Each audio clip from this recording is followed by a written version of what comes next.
Coming at you from the great state of Texas. Once again, it is the Lone Star Meeple podcast. To my right, we have the red Meeple, Alex. How's it going, folks? To my left, we have the green Meeple, Michael. How are y'all doing? And myself, the blue Meeple, Sean. Once again, we are the Texas Lone Star Meeple podcast. How's it going, folks, out there in Radio Land? Podcast land? Podcast land? Podcast land? Is there actually a difference between Radio Land and Podcast Land? It's newer. It's yeah. newer. It's newer. It's fresh. Fancier. The paint's freshly painted. It's all digital. Nice. So, first podcast ever. What do you guys think? Excited?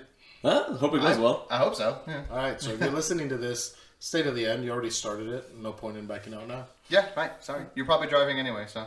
Yeah, you're stuck now. Don't text and drive. Don't text and drive. Just listen to the Lone Star Meeple podcast. That's right. Well, introduce ourselves. We're three good friends that have been playing board games together for 4 or 5 years Too now. long. Yeah. But too long. Thank you. It's been a joy for me as well. All right. So, guess we became friends playing one of the most hated games, Risk, but the legacy version. So that made so it much all fun. better. That does make it way better. I remember when you told me too. You're like, "Oh, we're gonna play Risk Legacy." At first, I was like, "Is that what we're doing?" Okay. I was like, and I just moved here, so I'm Don't like, worry, okay, I regret it too. yeah, thanks. And that's what I was only living here for like a year at that Yeah. point. So I was just like, all right, well, I guess so. These can be my friends now. I want to play Risk, so they're probably terrible people. But yeah, if you want to make friends with people, grab a copy of Risk Legacy, play it to the end. Yeah. Hunker down in Australia. You'll either be best friends or worst enemies by the end of it. Yeah. Either way, it's a win. It is, yeah. And it is actually a lot of fun. I was surprised. And that was actually my first Legacy game ever. Like, I've never played a Legacy game It prior was to my that. first one as well. I played Pandemic Legacy with a different group and was really excited about Risk Legacy because growing up, Risk was one of my favorite games ever. We've played several legacy games together since then. We started Charterstone. And- Started. Yeah. Yeah, we started it. Yeah, we were there. Gloomhaven. Gloomhaven. Yeah, I was playing Gloomhaven. Would you consider that Legacy, though, or campaign? Yes. You tear cards. It's a legacy You game. tear card. Really? So we can like turn another one of your games into Legacy games? All I have to do is rip up the cards? Yes. Is that how that works? Can you go grab me his Tyrant of the Underdark? We're going to make it a sweet. Legacy game. Let's rip up the cards. But Chaos of the Old World. Legacy. Yeah, there we go. Legacy game now. what you don't understand is there's a swift kick to the balls for every torn card. All right, you're going to start with Michael, and we're only going to rip up one card. How's that sound? No, we're good. We're good. All right. Okay. So, we've been playing for about 5 games. I would say we're definitely Cult of the New. Yeah, we do enjoy new games. We do often have a new game in the mail or on the porch in one of our collections. So I think that qualified us to be podcasters. Sure. Let's go with that. I think that's our qualifications, right? We Okay, yeah. we have lots of games. Now we want to talk about games. We do. We also fall into that trap that, especially like the game enthusiasts fall into, is we buy games. Like, yes, let's get this amazing game. And then it sits on the shelf. And it sits on the shelf. And then I wind up selling the game or trading it for something else, never having played it. I don't agree with you because I don't know about the people up in podcast land, but we have a rule. We always play the game once. We'll play all your dumb games once. Not a dumb game. Okay, well, some of those wound up going to half-price books, and we never got to play them the once. That's sad. I'll bring them to the table more. I did. I don't want to play that. All right, so since we're going back in time, what games got you into the hobby? What are your most nostalgic, most memorable? Words are hard. Memorable, yes. Memorable. My family, I grew up playing board games. Like, we always had a shelf full of board games. We had the classic ones as well. But one of the ones I remember most is one of my good friends had Hero Quest. And we'd play it. I'd go over to his house and we'd play Hero Quest all the time. We'd make up our own dungeons and do the dungeon crawl. And it was so much fun. Hero With all the Quest little was furniture. great. I remember on that. I still remember the commercial for that. I remember seeing that. I was like, that's the most amazing thing ever. There was one called Dragon Quest too, right? There was like a copy of that. I think so. I remember that one more than Hero Quest. Oh, yeah? Yeah, for some reason I remember Dragon Quest, not Hero Quest. Yeah, but that's one of the first, like, hobby games that I ever remember playing. We always played the classic Monopoly and Sorry and Risk and things like that growing up. But Hero Quest was one of the first that I remember. See, I grew up also with two brothers, and all we did was compete with each other. So we played a heck out of Risk and Monopoly. Very competitive, brutal, bloodthirsty Monopoly. But what the first game that was not Milton Bradley was Magic the Gathering. I think you also... Yeah, that was what started me out. That was like in high school. I mean, I mean Monopoly and stuff before that, but no one in my family like really gamed. There's a buddy of mine in high school that you kind of like was just showing me how to play Magic, and then oh god, I wish I would have kept those cards. I think I started playing in like 1993. Yeah, well, around that time, yeah. I was at KB Toys when those still existed, and there was a pack of Magic cards, and I'm from Bronzeville, Texas, so there's no gaming in Bronzeville, Texas. But there was a pack of Magic. I thought it was a magic trick. So I bought it, thinking it was like some sort of card trick or something. I looked through the cards, and I was like... This trick is stupid. Yeah, pretty much. I was like, blue, red, what? Dragons? It wasn't... My brother was going to Austin, and he said that all the kids would be in the playing Magic all the time. So he's actually the one that taught us how to play when he came to visit one summer. And that's how I got into board games. Yeah. I did play a tiny bit of Magic. There was a kid in my Boy Scout troop that had the Magic cards, and he would bring them on camping trips, and we'd play together. And I learned a little bit, but I was like, I never got into it. Oh, I did. I was like all in on that for years. Tournaments, at the whole nine. I think for a solid like 6 years. To the point where like when it fell off is when I got rid of my cards. I was like, because no one was playing anymore. Like, and now those cards that I had like literally are worth like a fortune. Well, I transitioned from Magic to Vampire the Masquerade, or it was called Jihad at first, then Vitesse, and from the World of Darkness. I have never had more fun gaming than playing a 5-player game of Vampire the Masquerade. It's an out-of-print game, old game, all card-based, but it blew my mind how, just with a deck of cards, and I would come to go to tournaments. I came up to Austin once for a tournament and got like second place. That was the game where I was all in. I spent hundreds of dollars that I didn't have on Vampire the Masquerade. I literally just had this vision of Alex, like dressed as like the goth kids from South Park, playing Vampire the Masquerade, like just a. So he's not wrong. Was it a CCG as well? Yeah. So it was Like a Magic? CCG. It was a CCG, but then it became more like a living card game. So there was like sets. So CCG is collectible card game where it's random packs, right? Right. So it started off as a CCG, but then it became more like you can buy just the clan decks. So you can buy just the Bruja, just the Ventrue, or just the Toreador. And being with my brothers, we divided it up, and like I was this clan and he was this clan, and would make feuds with each other. It was tons of fun. One of the ones that I also had growing up was Scotland Yard. It was the classic one versus many game. There was one guy who played, I forget his name, just the bad guy. I'm sure he had a name in the game, but Mr. Bad Guy. Mr. Bad Guy, and everyone else was detectives in Scotland Yard, and it was a map of London, and all the detectives had different tickets that they could go. They had taxi So passes. he just totally dated himself, by the way.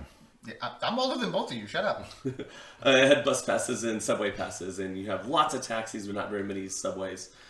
And the object is to find the bad guy. So every 3 to 5 turns, he would have to show you where he is, and you're starting to narrow him down, either land on him or trap him. The original Fury of Dracula. Yeah, Fury Dracula and like Spectre Ops, and there's several other games that have taken the one versus many straight from Scotland Yard, which was one of the original Spiel of Jars winners.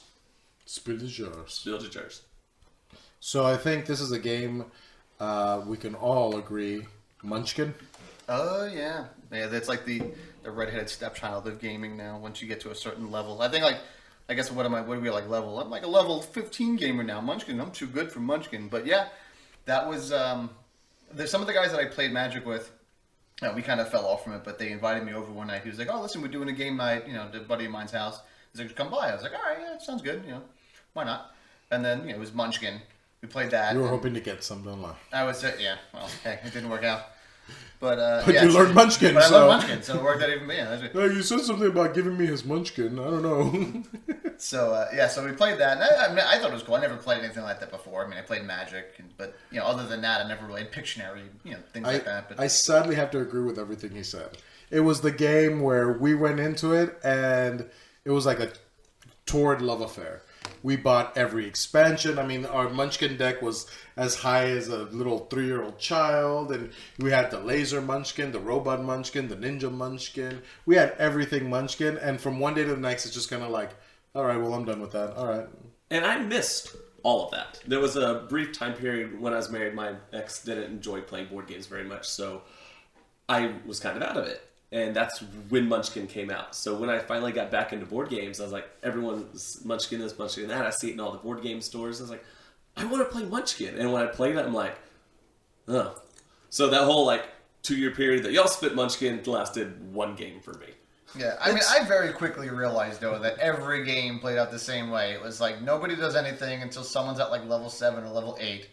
And then once someone hits level 9, everyone just constantly uses up all their stuff Until to, one stop person them. wins. And then, so I usually call it, person after level 9.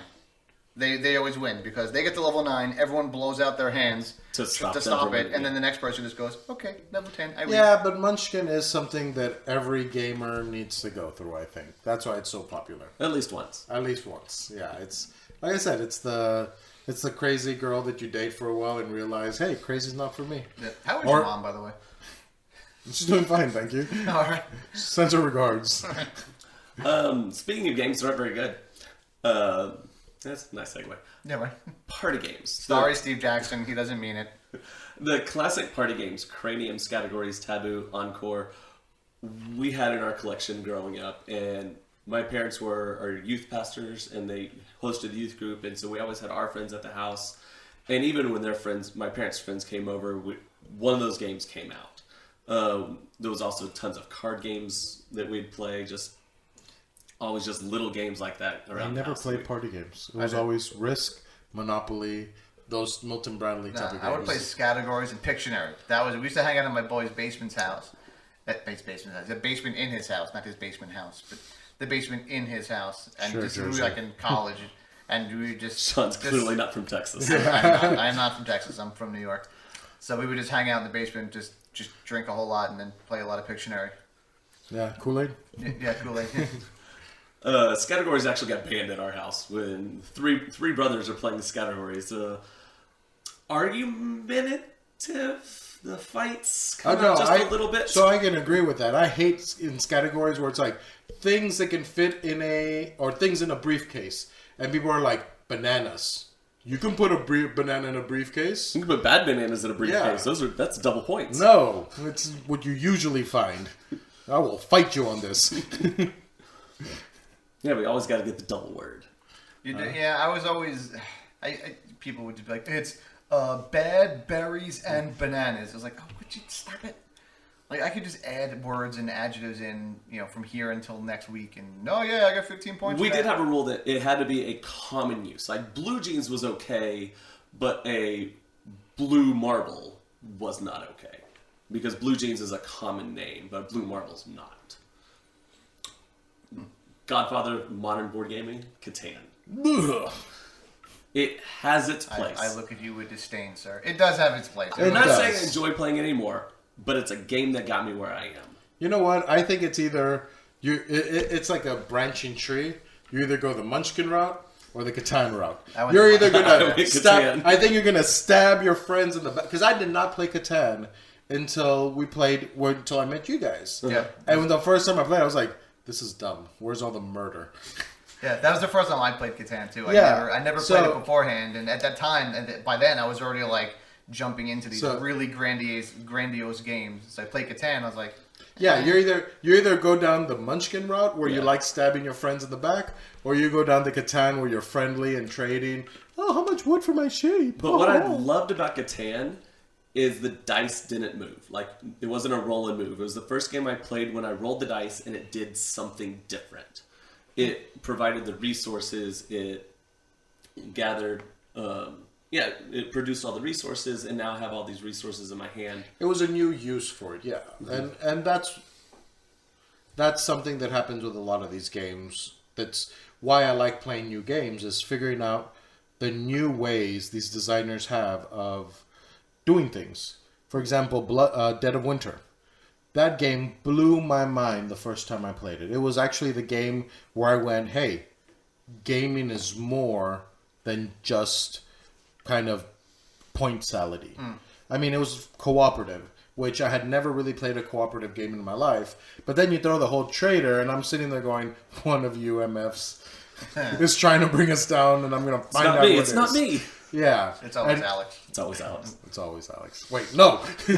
So, and then on top of that, you have all the difficult choices you're making, and then you layer that with story, which is something games never had before. In my brain, like, even Catan, what story does it really tell? I give you wood, Monopoly. you give me sheep. Yeah. Problem solved. Maybe later tonight. But When did you get a sheep? don't worry about it. If you have wood, I'll give you a sheep. Okay. What? But yeah, so Dead of Winter actually told a story of your characters and evolved, and you're running around, and it just blew my mind the first time I played it. And the trigger cards, you're just sitting there waiting for those triggers to come up. You're just sitting there hoping. Most of the time, you're hoping, like, please scratch your nose so I can read this card. So for people who don't know, what he's referring to is called a crossroads game. And at the beginning of everyone's turn, the next player grabs a crossroads card. And at the very top of it, there's a trigger. Like if he moves to the police station or if someone dies or takes a wound. But the thing I like is that it's even meta. If he scratches his beard, if he yawns, if you call someone else a traitor. Oh, that was my favorite card ever. Oh my gosh. Ever. With no spoilers, but those trigger cards you are the best thing. I mean, Jonathan Gilmour, make Dead of Winter Legacy. Dead of Winter Legacy. Yeah, so one of the things that we did, so we talked about Munchkin, it was almost an insane jump because we finished a game of Munchkin, and then my friend of mine, he goes like, oh yeah, let's play this, and then he just whips out Descent, and then he puts this big thing down. It's like, okay, and No, they're both dungeon crawlers. yeah, sure, Munchkin's a dungeon crawler. I mean, it is. Like, It is at yeah, its it's heart. technically- Kick down the door, kill the Kick monster. down the door. I fight the monster. I go looking for trouble. Yeah. But yeah, no, then he takes out Descent, and we did, it was more just like skirmishes. We never did like a full campaign of it. But that one, honestly, I didn't get that into Descent. I don't know why. Like, I just couldn't really, like, to me, like, I was playing it, and I was like, I'd rather just play D&D. Well, that's the point. That it's easy D&D. You don't want to read 5 different handbooks of how to play your character. You don't want to buy 5,000 different minis. I mean, it came in a box. But you're thinking Descent 1.0, right? Like Oh yeah, this was back in like 2005. So when I played Descent, it was the new version with the app. That actually was pretty badass. I played it a couple times. I didn't care for it, but when I got the Star Wars Imperial Assault, which is the exact same game with the Star Wars theme, I liked that one, and I liked that one a lot. Yeah, no, that one I actually did a full campaign of when I lived in Charlotte. Like a buddy of mine pulled out that one. I think most people can agree that anything Star Wars themed is better than the non-Star Wars themed. George Lucas does. Why would you want to be a warrior when you can be a warrior with a lightsaber? Yeah, that's a good point. All right. But yeah, Descent, I think it was a good game for its time, but better. Gloomhaven completely replaced my need to play Descent. Oh yeah. Like we didn't even play it for that much. I think we played it a little bit, and it was just kind of, it wasn't really catching on. But yeah, it was Descent like 1.0. And yeah, and again, lots of different dice is one thing I really liked, how the dice had the different symbols on them that did different things, new ways of using the same pieces. Yeah, I would say like after playing with them though, the one that like really kind of kicked it off for me, and that's when I was like, that's it. I kind of went all in on board games. It was the Lords of Waterdeep. I know, he's laughing. A lot of people like to talk some smack about No. Lords It of took Waterdeep. me like 4 tries to actually understand Lords of Waterdeep. I was the person who had like 10 victory points at the end of the game, because I'd be like looking at the mission. Okay, I need a wizard. Put my guy on the 1 wizard piece. That was my turn. I didn't understand it for the longest time. Yeah, no. Like after the first game, I was like, all right, I got the gist of what's going on here. But I've never seen a game like that before. Like Munchkin, I can attribute it to like Uno and like little card games. That was the first worker placement I played. Yeah, and then you brought out Champions of Midgard. Champions of Midgard. And I was like, immediately replaced throw that off the table. Yeah. Yeah, no. So and then was it Descent? I just kind of, it's like D&D basically. It was just D&D in a box. Okay. But Lords of Waterdeep, I never seen it. I was like, wait, what goes on? Wait, I have to get resources. It was like, this is crazy. Hold on. First worker placement I played as well. Yeah. And then like you said, once It's champions. probably one of the first worker placements. Again, like in just one of the first games of its kind. Yeah. Well, the first worker placement I think is Pillars of the Earth or something like that. I haven't played it. But again, Lords of But Waterdeep, Lords of Waterdeep it is new- stood the yeah. test of time, and it's the one people remember as one of the originals. Oh yeah. Yeah, but he's right though. Once Champions in Midgard came out, that was the end of that. I immediately sold my Lords of Waterdeep and went all in on. I even had all the little wooden meeple, like instead of the cubes, I bought the little D&D meeples. I bought Mjolnir from Avengers for my first place marker for my Champions of Midgard.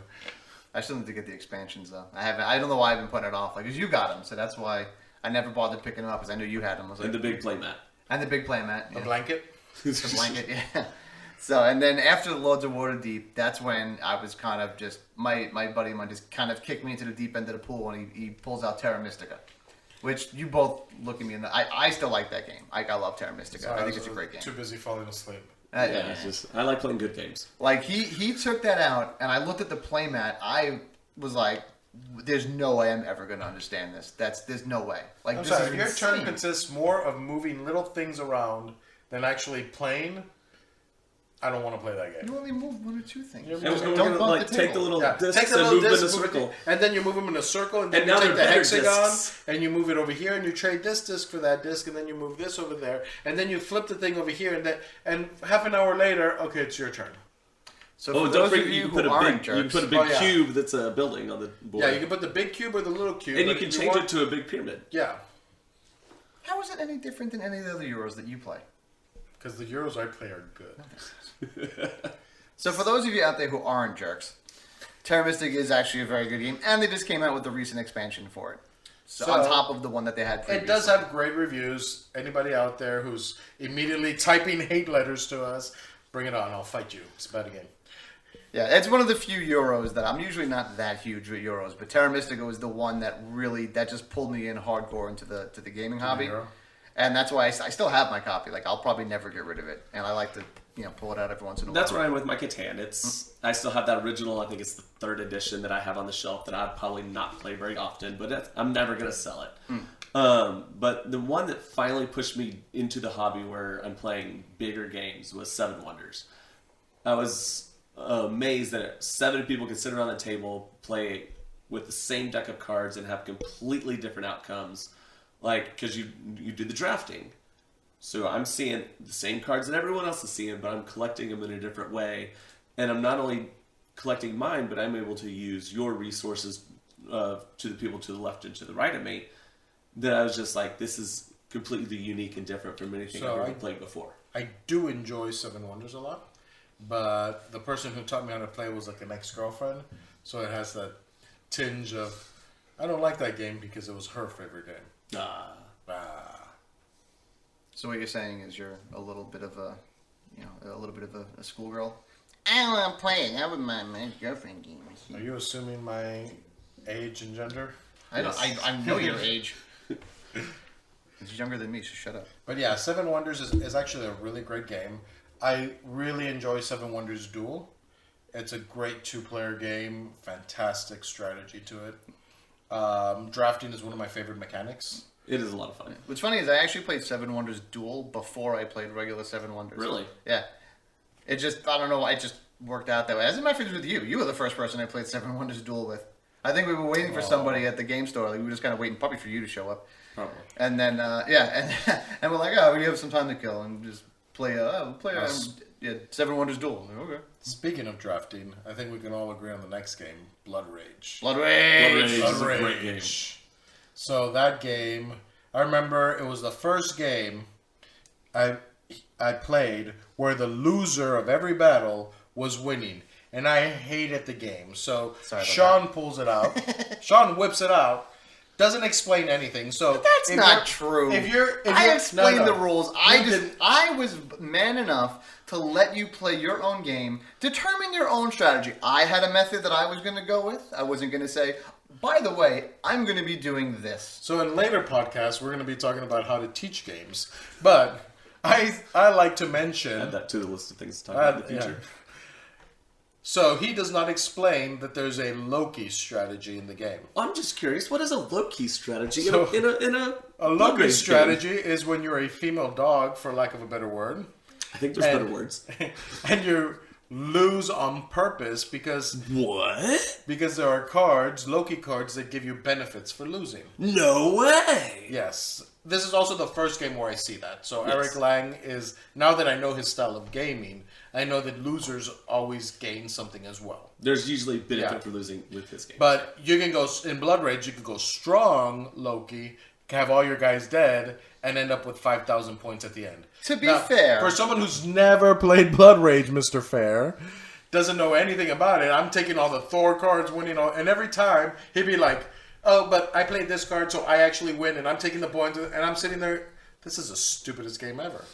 But then I bought it, and I did the exact same thing to another group of people, and it's the best game ever. now, to be in my defense, it's not as if he's a newbie gamer. Like, he can read cards and determine strategies fairly. Can I? Well, clearly not. So, and you would think by like the second era, he would be like, I see what he's doing. I'm going to start hate drafting some cards, or I'm going to now alter my strategy I to honestly deal with didn't that. know what hate drafting was at the time. Because why would you take a card that doesn't benefit you?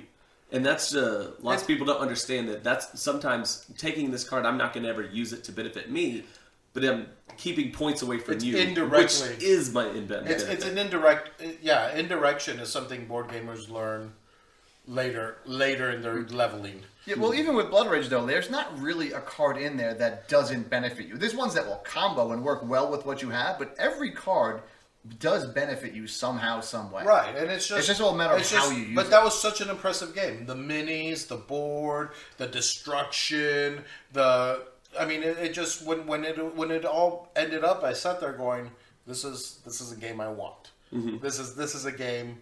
And that came out, what, 5 years ago? And I then would we say a little bit more. and then we all just spent another $90 getting that You know whole what? Kickstarter backing for it. Mr. Eric Lang, if you're listening, $1 million idea: more cards for Blood Rage. Yeah, just another card set. Yeah, I'd pay money for a new set of age cards. Yeah. Although I would just be equally as impressed if it turns out somehow, some way, Eric Lang actually listed to our debut podcast. That would be cool too. That would just be like, I'd be like, Internet, make it happen. But yeah, the Kickstarter that just came out for that just, when did we get that, last week? Yeah. We all three backed Yeah. it. We all three own Blood Rage. yes, We all three this is how got the- ridiculous we are. We all own the game, and we all ordered the same exact thing. So now we all have a giant playmat. We all have the same pieces. which become the big gods, and then a couple of extra, 3 or 4 extra monsters. The a little new- plastic houses, the little plastic tokens. And here's the funny part. When was the last time we played Blood Rage? It's been a while. Yesterday, Okay. I don't know what you're talking about. Yeah, and have you played it since we got all that Kickstarter stuff? No, no, Fancy no. Matt? Yeah. We just got it last week. I don't Give want us to time. ruin it. Mine's still sealed. That's what Brand new sealed. I sleeved my playmat, so. All right. See, what makes me real sad though is my Valhalla board is signed by Eric Lang, so now it's like, oh crap, now I got this cardboard one, but it's part of the big playmat, so I'm just gonna take the cardboard one that's signed, put it on the playmat. Just You show could try to off. stitch it Just into the playmat. 'cause. That'd be Just to interesting. show off. All right. So let's talk about what we're playing, what we've been playing recently. What's new? What are we backing on Kickstarter?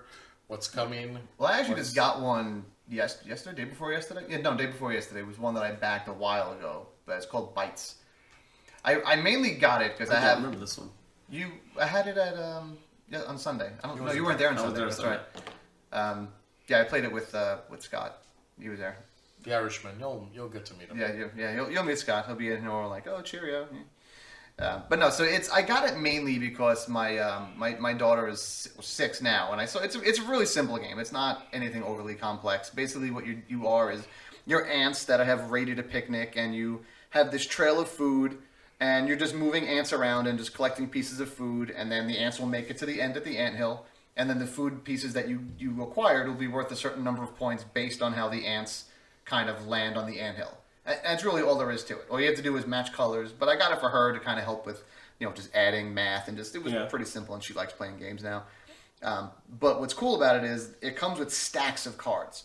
So there's I think 4 different sets of cards. And every game you pick one at random, and that's going to be the rule set for the game.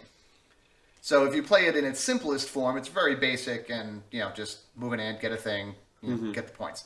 But when you start adding in the other cards is when it kind of makes it a little bit more of like a gamer game. Because now you start thinking, okay, well, hold on. I don't want to move that ant because then it gives you the chance to do something else.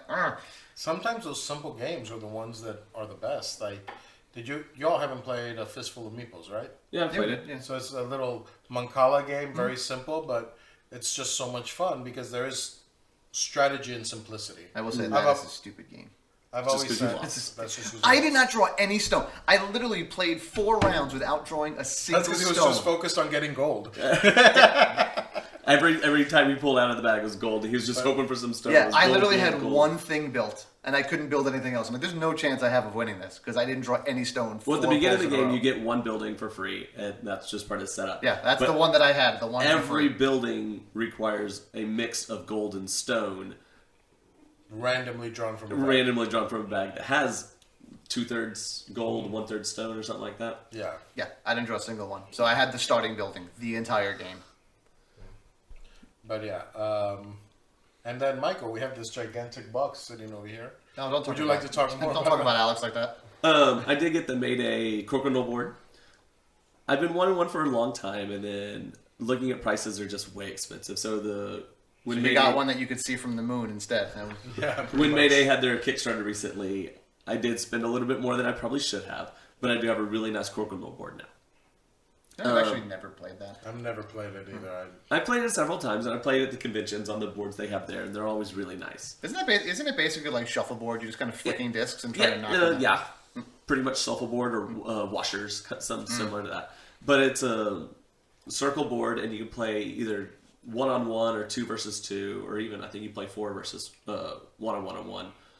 But it's just you have a little disc that you're flicking towards the center hole, but there's pegs of surrounding the center hole, and kind of like a dartboard formation where the closer you are to the center, the more points you're going to get.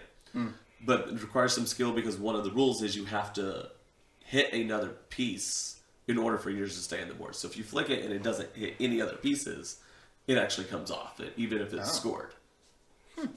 So it takes some strategy, and there's apparently a whole tournament circuit for it too, but I'm not going to do any of that. Just thought it'd be fun to play with. That's interesting. Yeah. I was like, I mean, it's funny, like when I see things like that, because we, like you said, like washers. It's a game literally I played in grade school. We used to get like the bottle caps and just melt like crayons into them, and then just play them that way and just flick like bottle caps at each other. And now this tournament much. style, yeah. Alex, are you getting any new games? Batman. Batman? Batman. Yeah, have you seen the new IDW Batman Adventure games? Tell us about it. Who is it? All I know is it's Batman. What is It's it? Batman. That's all that matters. I mean, do I have to say anything else? It's Batman. I hate it. I'm gonna hate it when he gets this game. Batman. 'Cause he's just gonna walk around like, "You guys want to play this game? It's Batman." It's Batman. And then that's gonna be it's all That's we're gonna it, hear. yeah. But I'm actually looking forward to it. I got the Ninja Turtle Adventure game a couple weeks ago as well, and that's been a lot of fun. well, I'm still on the fence about it because I mean it's one of those really expensive. I'm gonna be dropping what $300 for this game. No, That's gonna it's sit. not gonna be nearly that That's much. gonna sit on the. How much was the Ninja Turtles?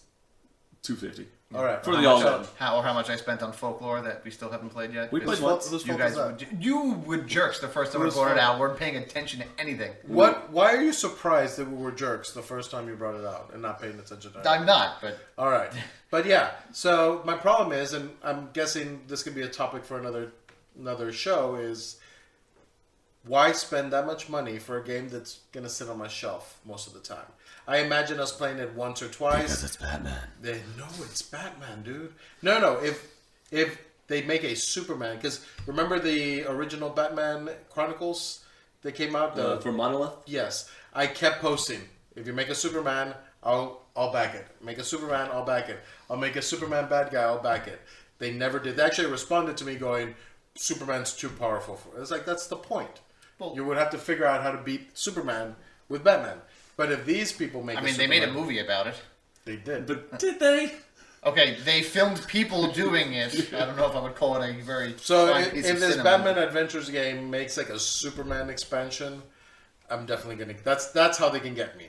That's the hook right there. So, me being the big nerd that I am, I will just say, in theory, they can do it because if you read the Justice League, or But- any They of can the totally comics- do it if It's- they have the license. They, Well, yeah, the but license, Batman that- actually the has license they're ways. doing is the Batman animated series, Well, there's a Superman animated series.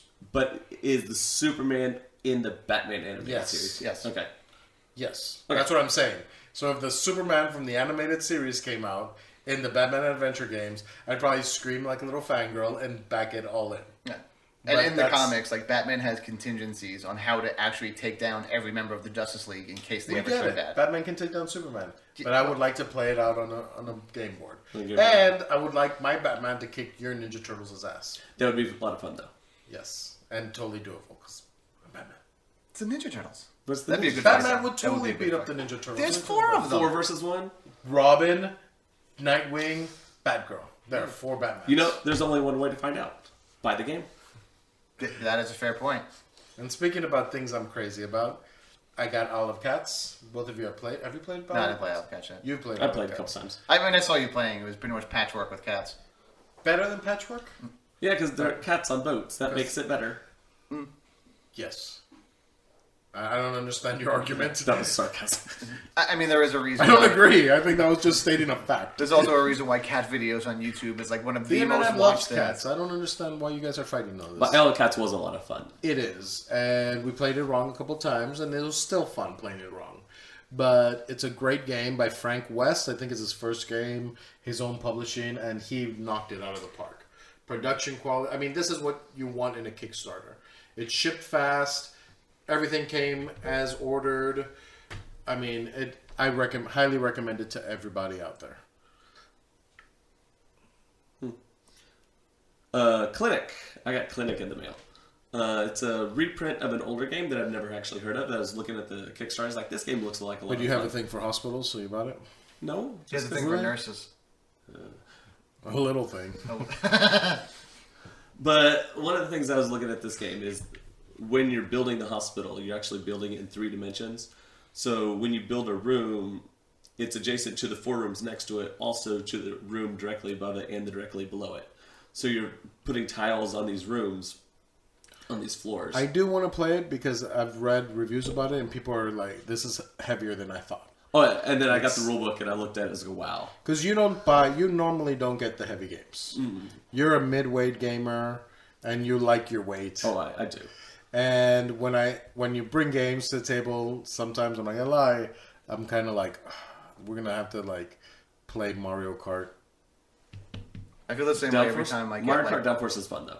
when I get like my ridiculous horror games. So for those of you out there in podcast land, out of here, I am like the horror freak. So like if you make anything, the more blood, the more creepiness, the more like if you could make a board game version of like the creepiest horror movies, I don't even need to see what it is. I'm like, yep, we're in on that one. And then they both look at me like, oh, what kind of ridiculous horror thing did you get that we're going to have to play? And you have to play it once. That's the rule. That's the rule. Didn't you just get one like that? I did, yeah. We haven't played it yet, though. Because I haven't had enough time. It's a longer one. But that was actually one of my Grail games, was Carnival Zombie. That was a Grail game for me. I saw the review for it like a while back. It was actually a Dice Tower review for like top 10 horror games. Surprised I was watching that one. And yeah, I saw Carnival Zombie. I was like, it's a co-op. But like it's a mixture of like a tower defense game and a resource management. So at night, it's 2 phases. There's a day and a night phase. And at night, you're just getting swarmed by stuff and you have to hold them off. But like you're pretty well defended. Like you hit things. Like you will just hit. There's no dice. There's nothing like that. You just say, I shoot these things. They just go. And then during the day, you're traveling around Venice, kind of like trying to collect resources and just trying to like build up your defenses to survive for the next night. And there's a couple different ways to win. You know, you could escape by boat. You could try to call in an airstrike. You can wait to the end and fight the Leviathan. But that was always one of my Grail games. And there's a second edition on Kickstarter that I backed because I saw that and I was like, I don't even need to look at the campaign. We're backing you. And then I get the unfortunate email of, ooh, production delays. Womp That's the womp. worst. Yeah, And- everything's getting backed up right now. I know. Everything that's in production with the coronavirus and everything going on, all the factories in China are shutting down for a bit. which is- Unpopular opinion here. I do not care about any updates other than your game is being shipped. I do not need to know about production quality, what's going on. Well, I did, and the reason why is because somebody wound up selling the first edition for like $25. I got it for. I will say one of the very first games I backed. It was a mediocre game, Burger Up, but they sent a weekly update every Sunday, and it was one of the first games I backed. So every Sunday morning I would go and read that update, And they were interesting. They would talk about what they're doing at the factory, what art they were doing, the components, the play testing, and I found it interesting to see the backside of creating a board game. I get it and all, and I know there's people that need it because you go to the comments and people, that's the number one complaint. No update, no update, no update. But personally, you already have my money. I'm not gonna get that money back. Just ship me my game.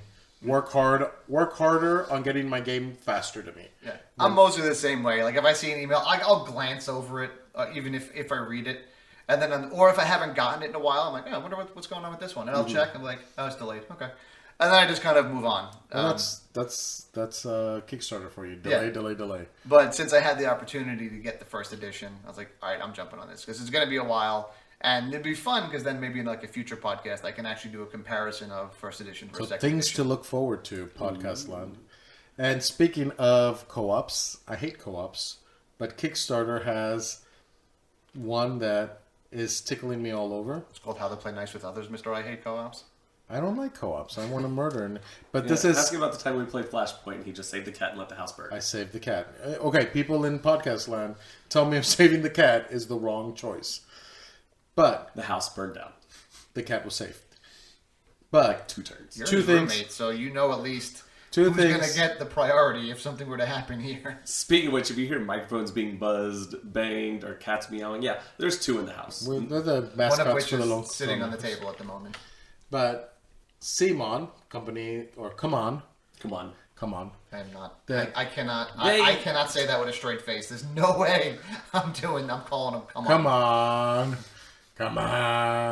But come on, it released, as most people know, Marvel United, which I want to back like with all my heart and soul because I'm the geek of the group. Comic books, superhero Challenge geek. accepted. Bring it. I will fight When you. was the last time you bought a comic book? I have DC Unlimited, so I have all the comic books there, and I have subscribed to Marvel Unlimited, so I have all the comic books there. And just yesterday I went to go buy Rising Sun #2. Did you get it? No, they didn't have it. They lied. Oh. But I went to go buy it. That was my phrase. I'll let you know when it's out. I go every week. All right.